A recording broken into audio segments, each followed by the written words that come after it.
What if everything you call reality is only a reflection of what you've been taught to see? Every morning you wake up and step into a world that feels solid, predictable and unquestionable. The bills on the table, the mirror that reflects your face, the memories of yesterday. They all weave together to convince you that life is fixed, that what you see is what you get. But here's the hidden truth: you're not actually seeing reality. You're seeing your version of reality, filtered, coded, and projected by the subconscious patterns you don't even realize are running your life. Scientists estimate that your conscious mind can process about 40 bits of information per second. But your subconscious, it processes over 11 million bits in the same moment, which means the vast majority of what you call your world isn't chosen by you consciously. It's chosen by the invisible script playing underneath your awareness. Like tinted glass over your eyes, your subconscious filters what you notice, what you ignore, and what you believe to be true. Two people can walk into the same room and live in completely different worlds. One sees opportunity, the other sees rejection. One feels safe, the other feels threatened. And yet, the room is the same, so which one is real? Quantum physics has been whispering this secret for decades. In the famous double-slit experiment, light behaved differently depending on whether it was observed or not. Matter itself shifted based on the awareness projected onto it. Reality did not exist in one fixed form until an observer collapsed it into shape. And here's where it gets personal. You are that observer. The same principle shaping particles in a laboratory is shaping the events of your life. When you look at the world through the veil of fear, your reality collapses into threats and obstacles. When you look through the lens of trust, the same reality rearranges into opportunities and synchronicities.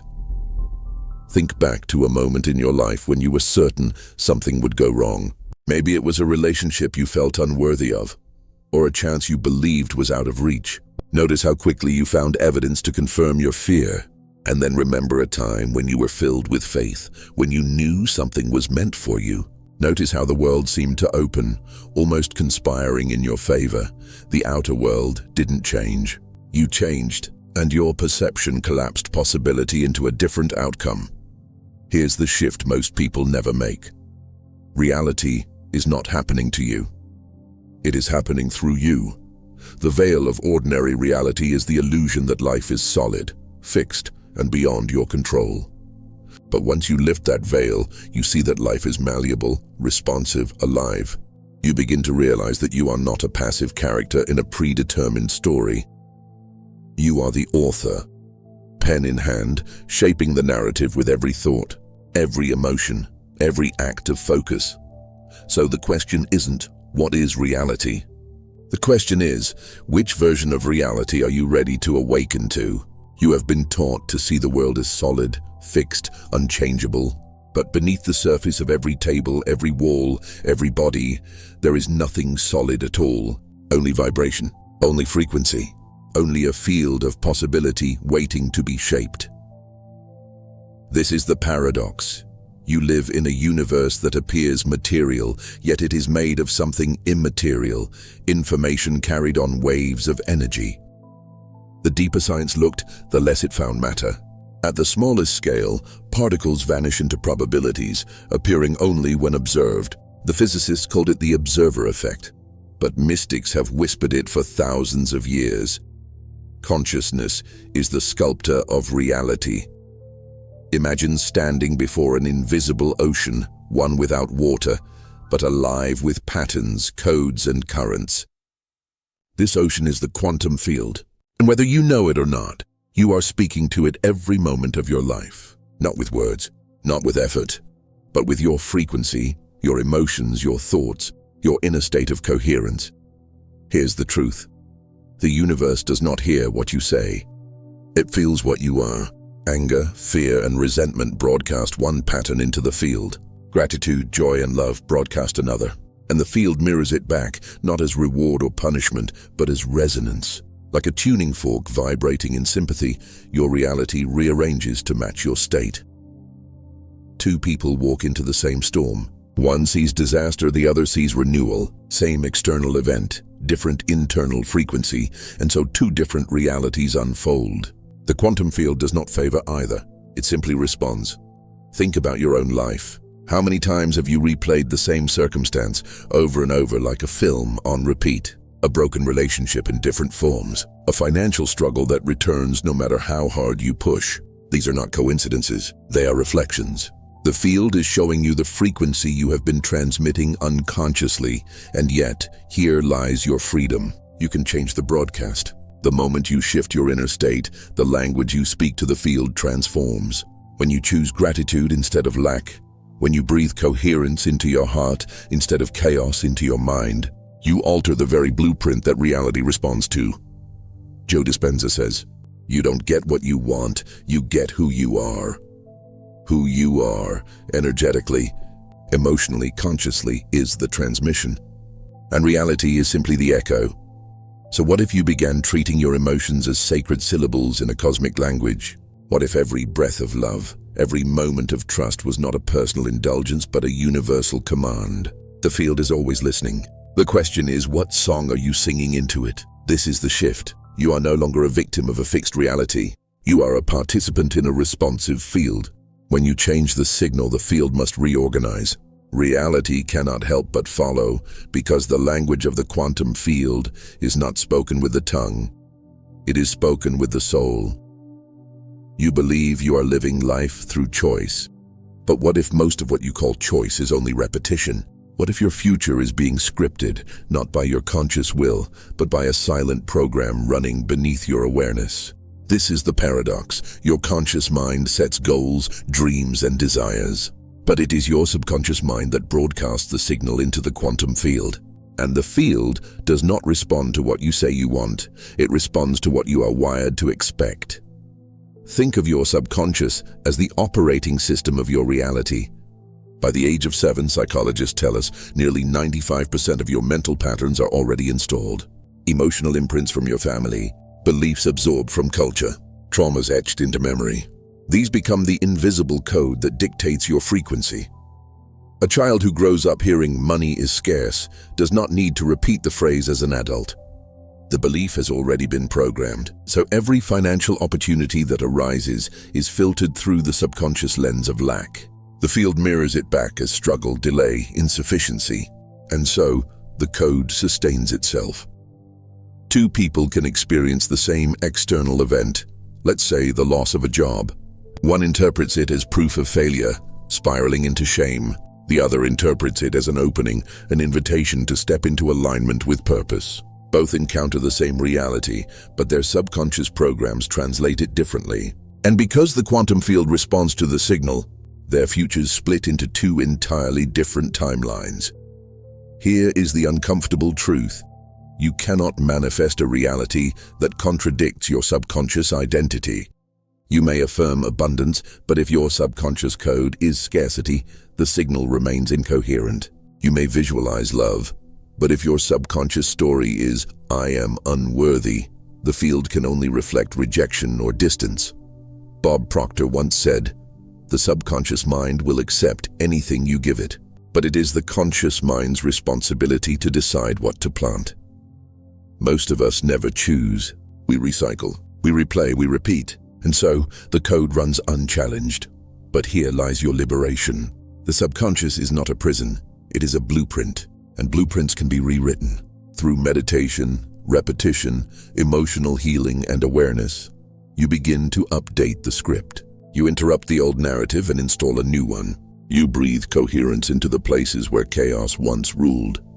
This is why practices like guided meditation, affirmations with emotion, and somatic healing are so powerful. They bypass the analytical mind and speak directly to the subconscious in its own language. Images, feelings, rhythm, repetition. In this altered state, you plant new codes. You tell the field, "This is who I am now," and the moment your subconscious aligns with your conscious vision, coherence is created. The quantum field responds not to fragmented signals, but to unified ones. That is when manifestation becomes effortless, not forced. So here is the shift. You are no longer just a product of the code you inherited. You are the programmer. You are the architect of the subconscious blueprint. You are the one who decides what frequencies you will transmit into the field. And when you change the code, reality cannot help but change with it. You believe you are watching life unfold. But what if life is actually watching you? What if reality itself bends and shifts under the weight of your awareness? This is not poetry, it is physics. In the famous double-slit experiment, particles behave like waves of infinite potential until they are observed. The moment attention is placed on them, they collapse into a single outcome. Possibility becomes matter, mystery becomes form. Consciousness itself alters the experiment. Now pause and consider, if the act of observation can change particles at the smallest scale, what does the act of your awareness do to your life? Every time you notice, you collapse. Every time you focus, you select. Every time you attend, you sculpt. Neuroscience confirms this. Your brain is not a fixed machine. It is neuroplastic. Circuits strengthen when you give them attention and weaken when you withdraw it. Focus becomes reality. To observe a thought, a habit, a pattern, is to give it life. But to observe without judgment, to witness with presence, is to begin transforming it. Think of it like this. Two people experience anxiety. One resists, fights, spirals deeper into the story. The other pauses, breathes, and simply notices. Here is my mind racing. Here is my body tightening. The first fuels the storm by identifying with it. The second becomes the observer, and in doing so begins dissolving its power. Same trigger, two realities. Why? Because attention changes the outcome. Here's the truth. Your awareness is the most powerful force you possess. Whatever you shine it upon expands. Whatever you withdraw it from withers. This is why so many of your struggles persist. They are fed by unconscious observation. You replay the old story, keep scanning for evidence of failure, keep focusing on what you fear, and the quantum field simply reflects your gaze. But there is another way. The moment you step back and realize, I am not the thought. I am the one watching the thought. I am not the fear, I am the one noticing the fear. You awaken the observer within. This shift cracks open infinite possibility because the observer is not bound by the story. The observer is pure awareness, unconditioned, free. Amit Goswami once said, consciousness is the ground of all being.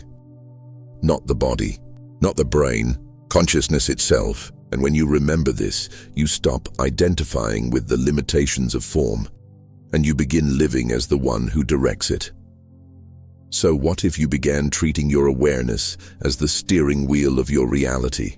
What if every moment you chose carefully where to place your gaze, knowing that wherever your attention rests, creation follows? This is the shift. You are not just a character lost in the story. You are the observer, and your observation is what gives the story form. When you become conscious of being conscious, the field responds, because reality is not waiting for you to fight it. It is waiting for you to notice it differently. You think emotions are private, invisible, fleeting. But what if they are not just feelings inside of you, but frequencies shaping the world around you? What if every emotion is a broadcast, tuning you to one version of reality over another? Science already whispers this truth. HeartMath researchers discovered that your heart produces the strongest electromagnetic field in the body, measurable up to several feet beyond your skin. When you feel fear or anger, the rhythm of that field becomes chaotic. When you feel gratitude, compassion, or joy, the rhythm becomes coherent. And coherence is not just a calm state of being. It is a signal that aligns you with the quantum field. Here's the paradox. Emotions feel personal, yet they are deeply generative. They don't just live inside you, they call realities toward you. Fear, doubt, and scarcity vibrate at one end of the spectrum. They collapse possibilities into narrow, repetitive timelines. Gratitude, joy, and trust vibrate at the other end. They expand you, opening portals to abundance and synchronicity. Two people can walk through the same door of opportunity. One carries resentment, suspicion, and fear. They will find reasons to doubt, evidence to confirm their story of lack. The other carries openness, trust, and gratitude. They will notice synchronicities, connections, and invitations that the first cannot even perceive.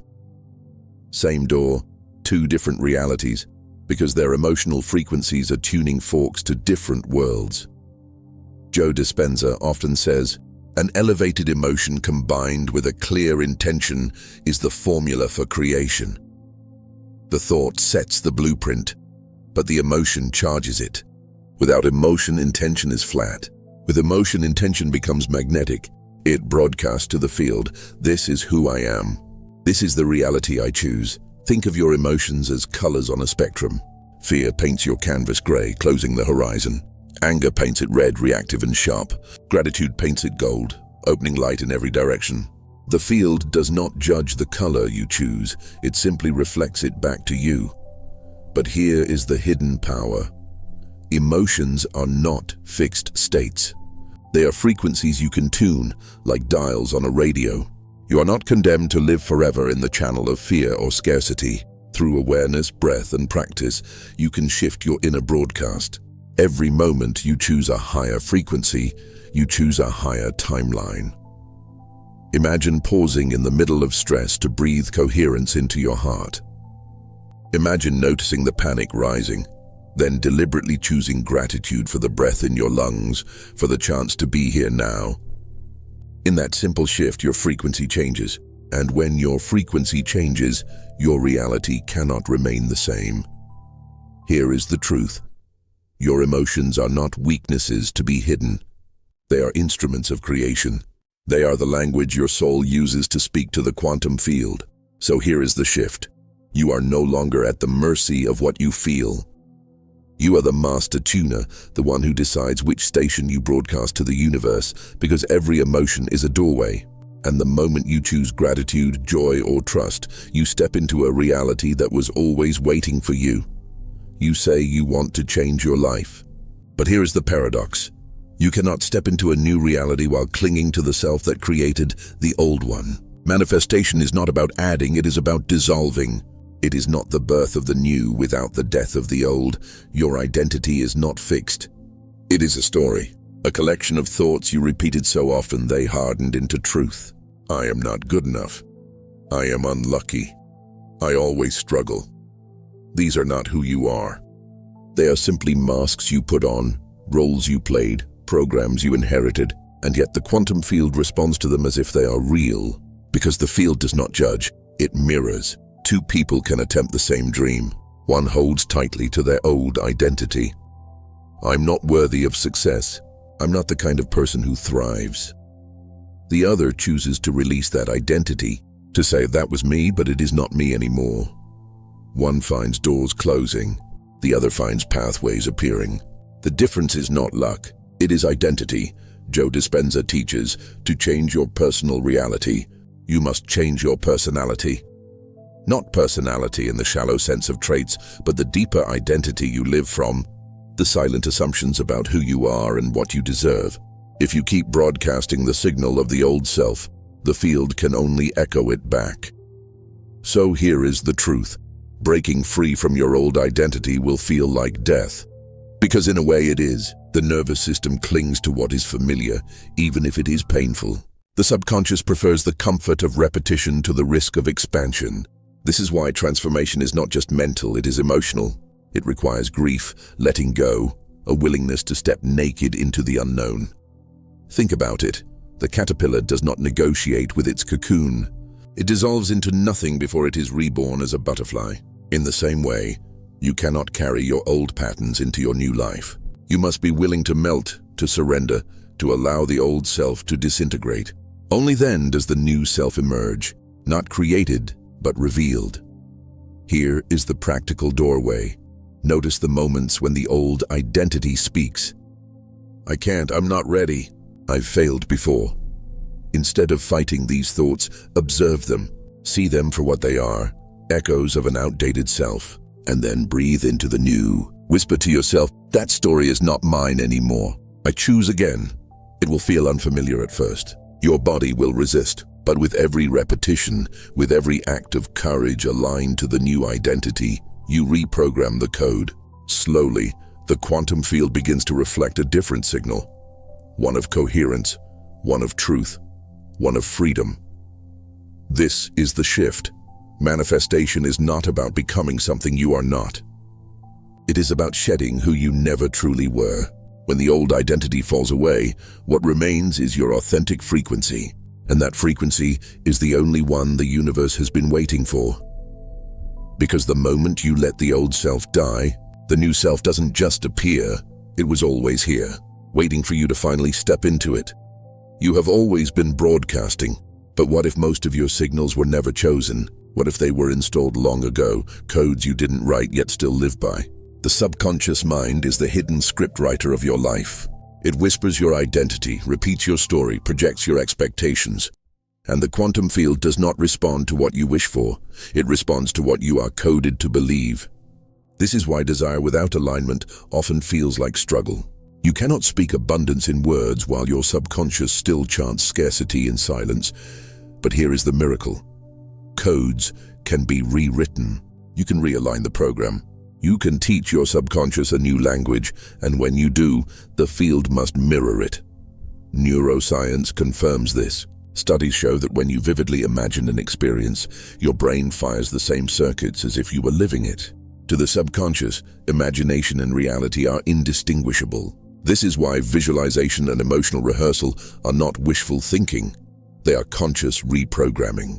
Each image rehearsed, each elevated emotion felt, installs a new pattern into the operating system. Two people prepare for a presentation. One imagines disaster, rehearses failure in their mind, feels the fear of rejection. The other imagines clarity, sees the audience engaged, feels gratitude in advance. The first steps into the event already broadcasting incoherence. The second steps into it aligned with confidence. And the outcomes, though beginning in imagination, unfold into two very different realities. Here's the truth. You are not just rehearsing for life. You are rehearsing life into being. Every time you pair intention with elevated emotion, you speak directly to the field. This is my new code. This is my new reality, so how do you align? Begin with stillness. Close your eyes. Breathe into the heart until the rhythm becomes coherent. Then step into the scene of your future self, not as a daydream, but as if it is happening now. Feel the gratitude of already living it. Anchor that feeling until your body believes it. Because once the subconscious feels it, it records it as truth. Bob Proctor once said, if you can hold it in your head, you can hold it in your hand. But the secret is to not just hold it in the head, you must hold it in the heart. The image plus the emotion, that is the code. This is the shift. You are no longer a passive receiver of old programming. You are a conscious programmer, installing new frequencies into the subconscious. And as your inner code aligns with your desired reality, the quantum field has no choice but to reflect the upgrade. Because reality is not waiting to give you what you want. It is waiting to echo who you choose to become. You think of time as a straight line. Past behind you, present here, future ahead. But what if time is not a line at all? What if it is a field, one in which every version of you already exists? Einstein once said, "The distinction between past, present, and future is only a stubbornly persistent illusion." Physics confirms this. At the quantum level, particles do not move from past to future in sequence. They exist in probabilities in superposition until observed. Time is not something they travel through. Time is something they collapse into, and so are you. Your future is not waiting somewhere far away, years ahead. It is alive right now, existing as one of many parallel possibilities.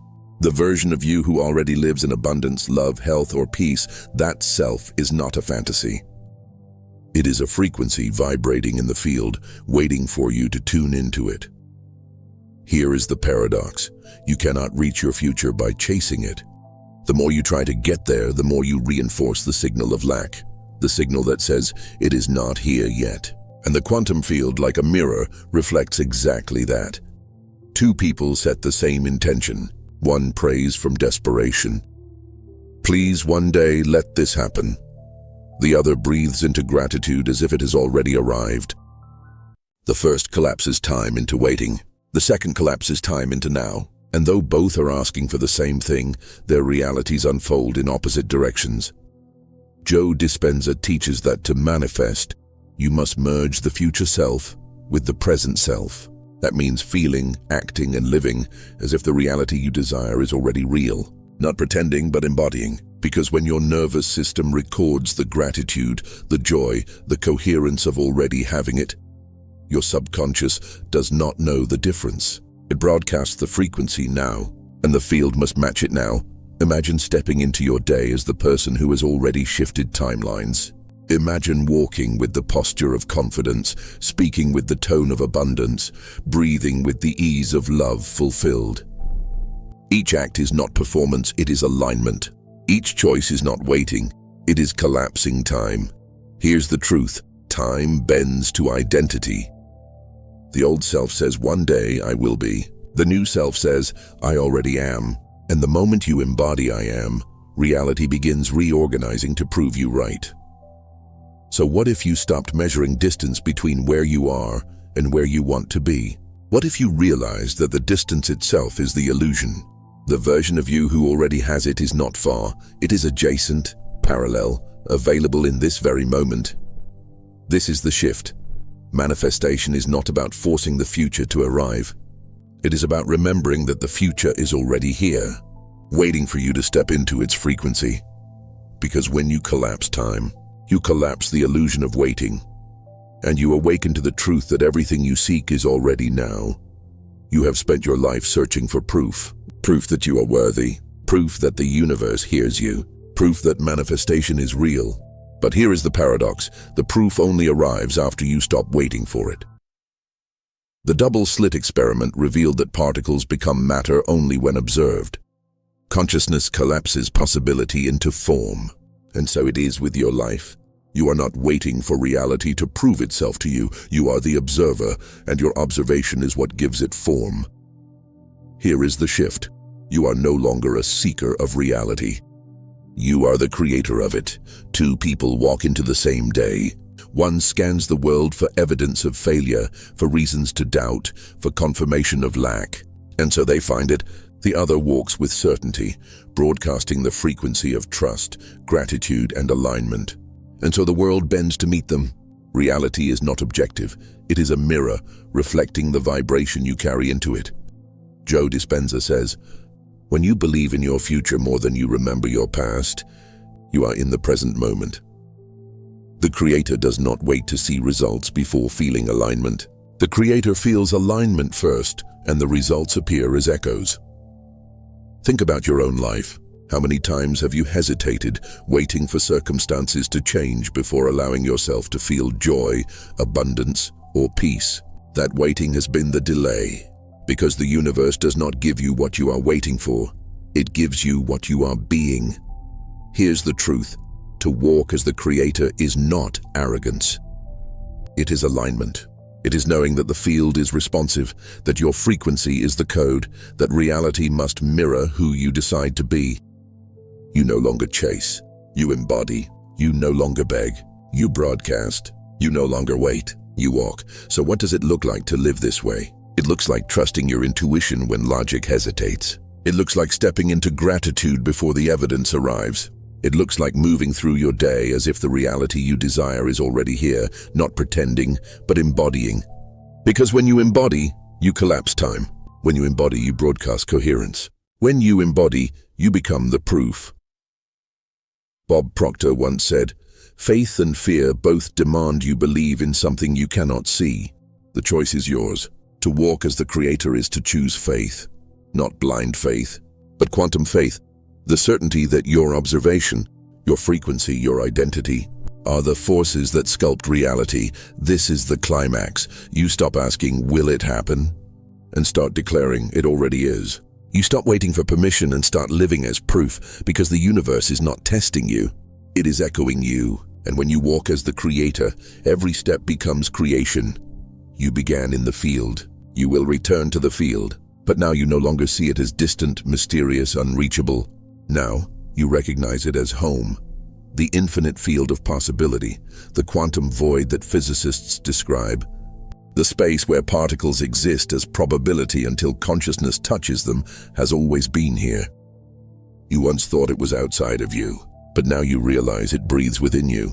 You are both the wave and the collapse, both the observer and the observed, both the question and the answer.